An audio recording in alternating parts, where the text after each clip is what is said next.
How do you think he will rank in the history of economic theory or thought? As a man with a great many ideas who knew very little economics, that's literally true. So he knew nothing but Marshallian economics.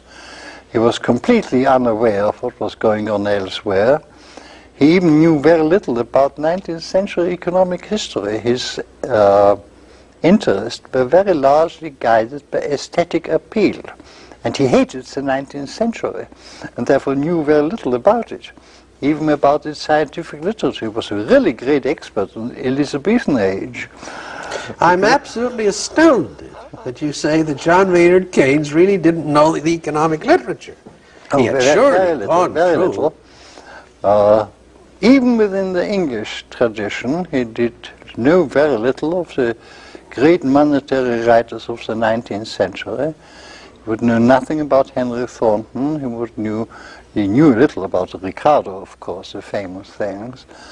But he could have found any number of antecedents of his inflationary ideas in the 1820s and 1830s. And when I told him about it, it was all new to him. How did he react? Was he sheepish? No, not in the least. He was much too self-assured and amused, convinced that what other people could have said about the subject was not frightfully important.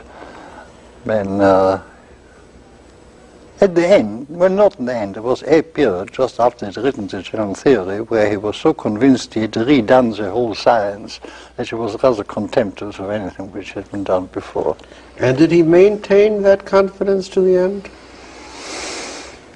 I can't say, because as I said before, we'd almost stopped talking economics. Great many other subjects, general history of ideas and so on, we were interested. And, you know, I don't want you to get the impression that I underestimated him as a brain. He was one of the most intelligent and most original thinkers I have known. But economics was just a sideline for him. I mean, he had an amazing memory. He was extraordinarily widely read. But economics was not really his main his own economics was he was convinced he could recreate the subject. And he rather had contempt for most of the other economists. Does this tie in with your two kinds of minds? You wrote in Encounter some years ago, a piece that Well, curiously enough, I would say Keynes was rather my type of mind, not the other. He certainly could not have been described as a master of his subject, which I described the other time. He was an intuitive thinker with a very wide knowledge in many fields, who had never felt that economics was weighty enough to, he just took it for granted that Marshall's textbook contained everything one need to know about the subject. There was a certain arrogance of Cambridge economics about. I mean, they thought they were the center of the world, and if you have learned Cambridge economics, there's nothing else worth learning.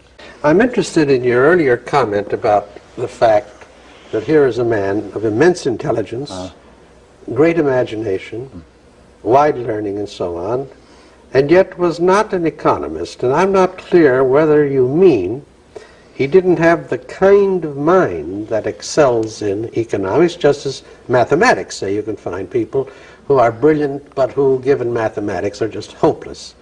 But do you mean he didn't have the kind of mind that makes for first-rate economists? Oh, he had. I mean, if he had given his whole mind to economics, he could have become a master of economics, of the existing body. But there were certain parts of economic theory which he had never been interested in. He had never thought about the theory of capital. He was very shaky even on the theory of international trade. He was well informed on contemporary monetary theory, but even there he did not know such things as Henry Thornton or Wicksell. And of course his great effect was he didn't read any foreign language except French. The whole German literature was inaccessible to him. He did, curious enough, review Mises' book on money, but later admitting that in German he could only understand what he knew already. So What he had known before he read the book.